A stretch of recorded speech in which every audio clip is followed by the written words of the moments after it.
Welcome back. My name is Matthew McQuilla. I am back with Professor Larry Catá to discuss his book, Hong Kong Between One Country and Two Systems.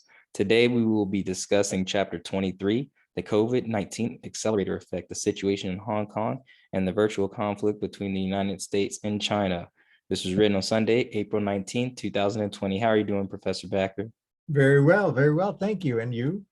I'm doing all right. You're doing all right. You're doing all right. What were you saying? No, go ahead. Go ahead. Sorry. Well, I was just gonna say we reached a point in this book, and now we're in the grips of the pandemic, and it is affecting the protests as it is still affecting parts of our daily lives today. Can you talk about where you were when you were writing this chapter? April 2020, I was in lockdown, Mhm. like 2/3 of the world. We're back to the it reminded me a lot, not that I was there, of the old days during plague times when people would scurry off as best they could to find whatever protection they could, if they could, and then just wait this thing out. And of course, by April, we've got a bunch of countries all over the world running around in a panic and saying all kinds of things they will probably regret years from now. But, in the heady moments of the beginning of the pandemic, everyone is running around, how shall we say, more emotional than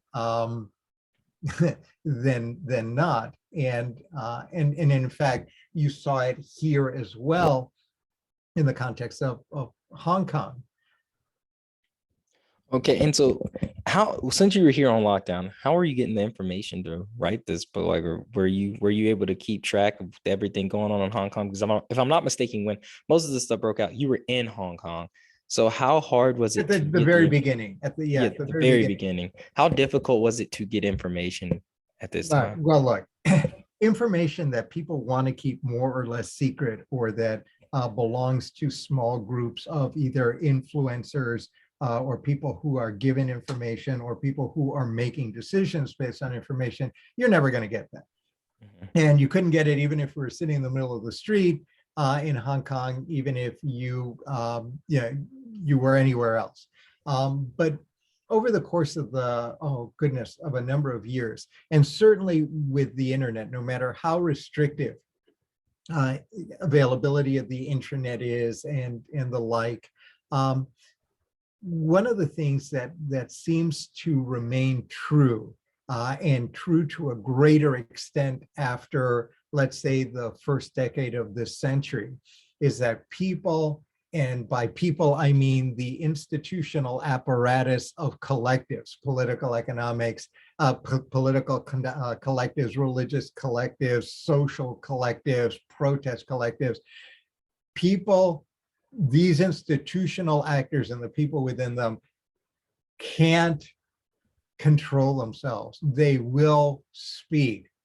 Stuff will come out. And part of it is you read what you can and you try to discern what you read from what they're saying, but everyone is just, and here, this isn't a goose, this is just people talking, and they just can't help themselves.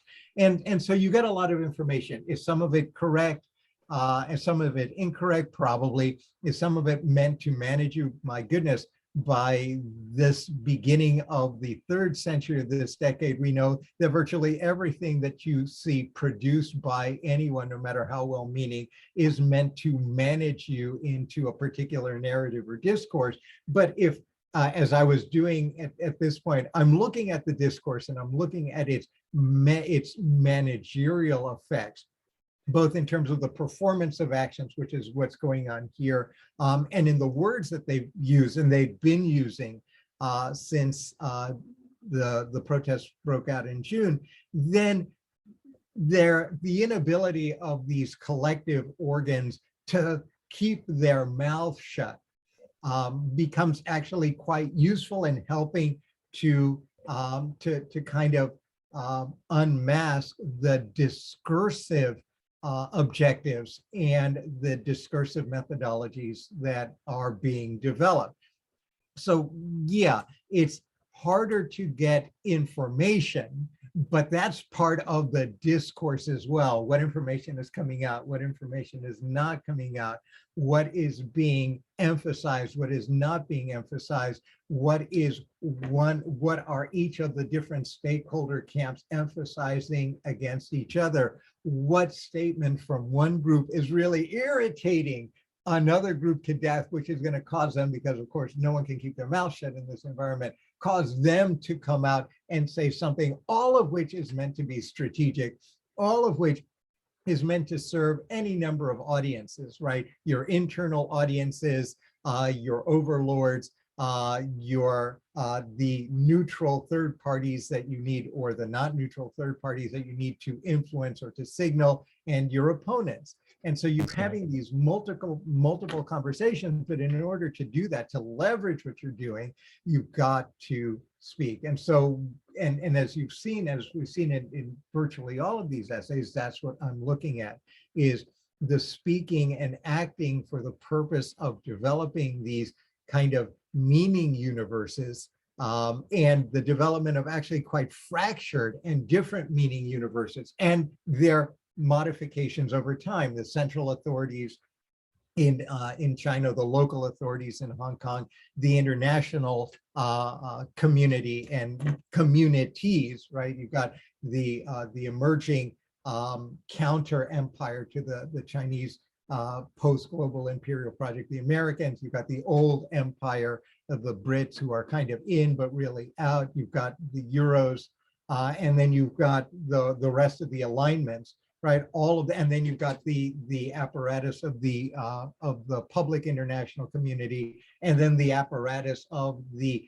non-public, the NGOs, the private international organizations, all of them with agendas, all of them with who may view something in the context of Hong Kong that they may find useful. And so that's a long way of saying, yeah, there's very little information, but there's a ton of information as well. And given what I was looking for, which is the facts that are derived from the discourse, the one thing that there was plenty of was people and institutions with very big mouths who just could not help themselves but to share whatever it was that they thought, either craftily or strategically or emotively or unthinkingly, you know, it runs the gamut, will post. That's a long way of saying your five senses work at extremely high levels of performance.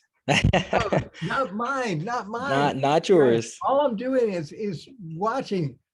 You've got a bunch of people who are just very busy. And of course, going back to your first question, with a lot of people on lockdown, a lot of people got a lot more time to do this. And in addition, in the case of Hong Kong, this becomes terribly important because COVID has now changed. By April, it's become clear that what looked like maybe a temporary thing, you know, a timeout for everyone, is now changing the character of everything enough so that at least the central authorities are now beginning to move in ways that would probably been much, not harder, but more costly given their geopolitical calculus in December or January. But now things are moving, and that really is what prompted this. We're now in the middle to late April of 2020, where all of a sudden you're looking and you're going, wow, what we thought might be happening in March is really happening. And now we're getting a better sense of what that thing is. So let me be a straight shooter with the title. How was COVID-19 acting as an accelerator, having an accelerator effect on the situation there? Okay, yeah. So that back in the early part of the pandemic, there was a lot of chit chat, and I use that term quite deliberately. There was a lot of chit chat among elites, influencers, and people who like to manage the public opinion. I'll use that term advisedly, but yeah, but public opinion as to the character of COVID. What will it do? And you've got the usual rainbow spectrum COVID changes everything. We're now going to have a brave new world. Either we're all going to be in caves, or we're going to build a better, brighter future. Well, COVID is really not doing anything. We survived the Spanish flu. We can survive this, and then we'll go back to normal. Or, my God, this is a huge structural development that changes the complexion of everything from sustainability, environment. All of a sudden the earth cleaned up when everything shut down for a while, and people say, "Whoa, look, we can do this and we can survive," to, "Oh no, this is a temporary blip and we'll go back." So there's a lot of chatter.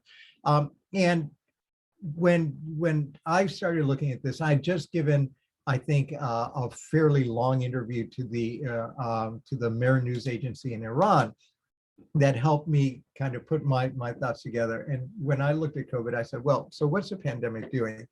It doesn't change very much in terms of the COVID by itself is not it's not the thing that changes, but it's an agent that permits changes. Well, what kind of changes are they permitting? Well, nothing new, and that's why it's an accelerator.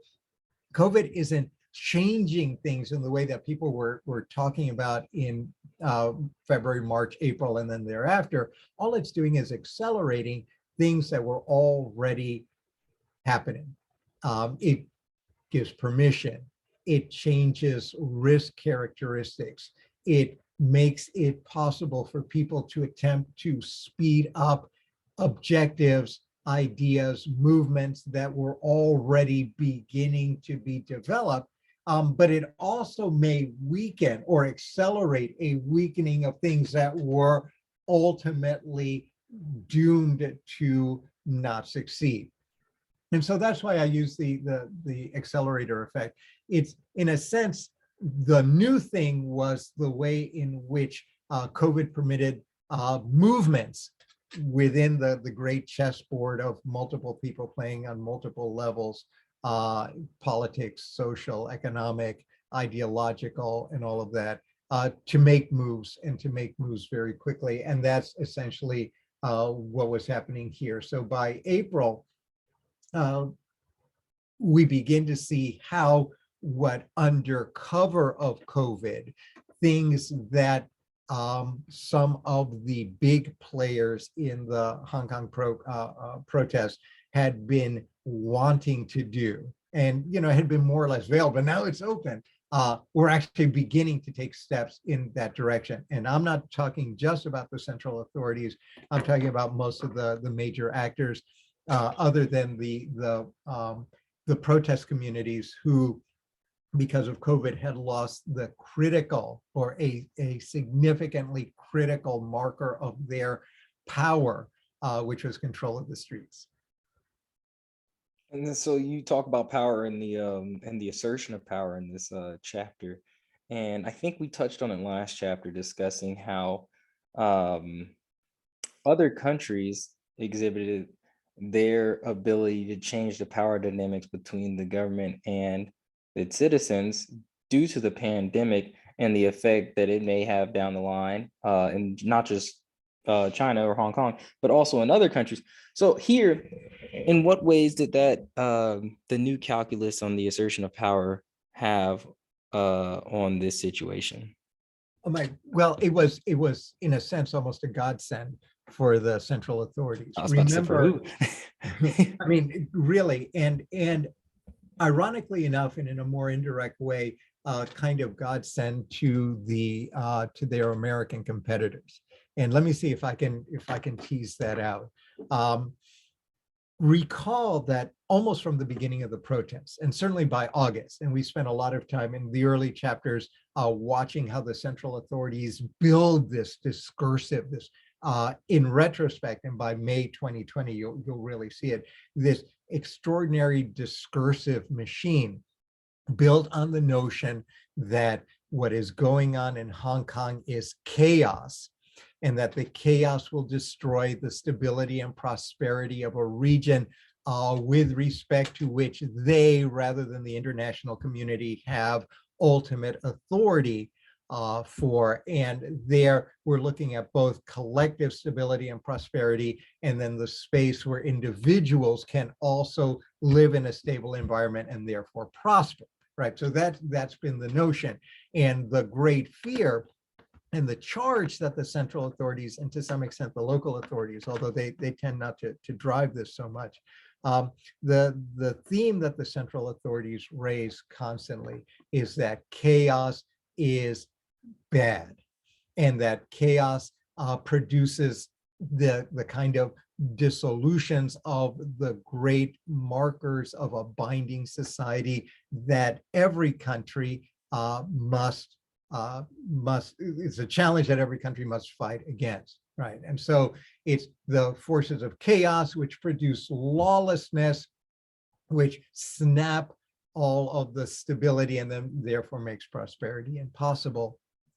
And what COVID does through the ability, through the necessary containment of populations, is that it makes it possible to physically manage populations for their own good. And virtually every country on earth, to some extent or other, in accordance with their own local and historically contingent context, all begin experimenting with the ability to manage large populations. And having done that, right, where everyone is on lockdown, everyone from very liberal democratic states now to very conservative Marxist Leninist states have now discovered that indeed what people thought to be difficult, and Hong Kong was the poster child for the difficulty of managing populations, of keeping them off the street. Who owns the streets? Well, for a long time, it was the protesters who owned the streets, and it would have been very costly and difficult. Well, COVID accelerates the reality that all of a sudden you go, oh my God, it's possible. All you need is the right trigger. The virus provides the trigger, the epidemic provides the trigger in this case, but that trigger then produces a mechanism or a series of mechanisms, and it'll be different in different places. In Africa, the issue involved drones and drone technologies and other mechanisms. In Europe, it was different. In the US, it was different. Latin America, it's different. And some, it was more comprehensive than other places, but they were all playing with this. All of a sudden, the states, especially public bodies, discovered, wow, we can really do this. And we can do this in ways that the population, even a population that is really very suspicious of us, because remember, these protesters don't go immediately from, well, we're a protest movement, we control the streets, to, oh yeah, go ahead and do whatever you want without any suspicion, right? But they can do it despite that. And once you've done that, once you manage a population, you can control them, situate them, lock them down, I think, in the language of the liberal democratic states. Once you can lock them down, and the Chinese actually, the central authorities had some, by April, had significant experience, very fast experience, but lessons apparently well learned in dealing with COVID on the mainland in January and February and April.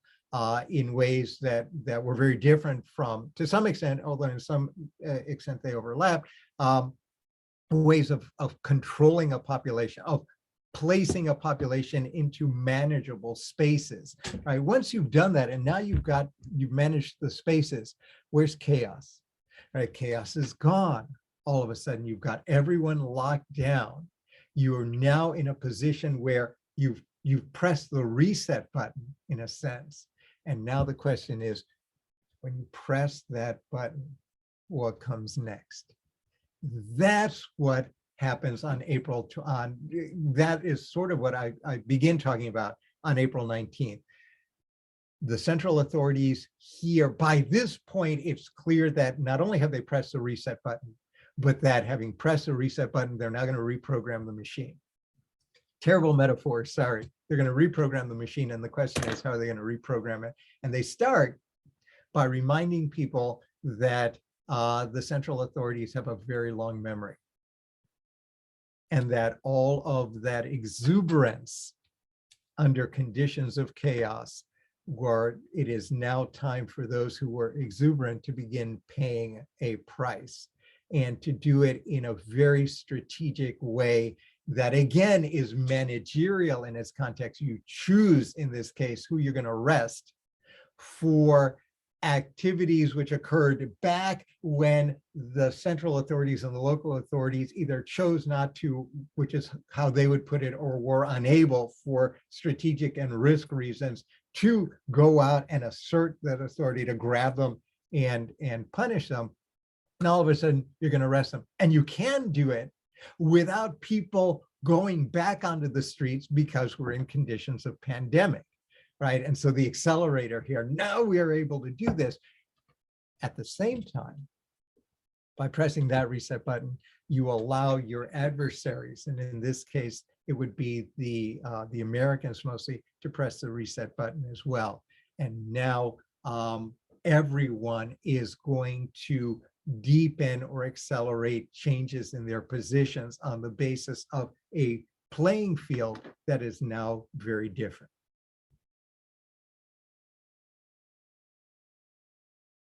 I apologize. It sounds like a brand new ball game at this point as we go forward for the next couple of chapters to finish up this book. Right. And part of it involves, and again, I can't emphasize, I'm not going to talk about it here. You're going to have to read the chapter. So buy the book.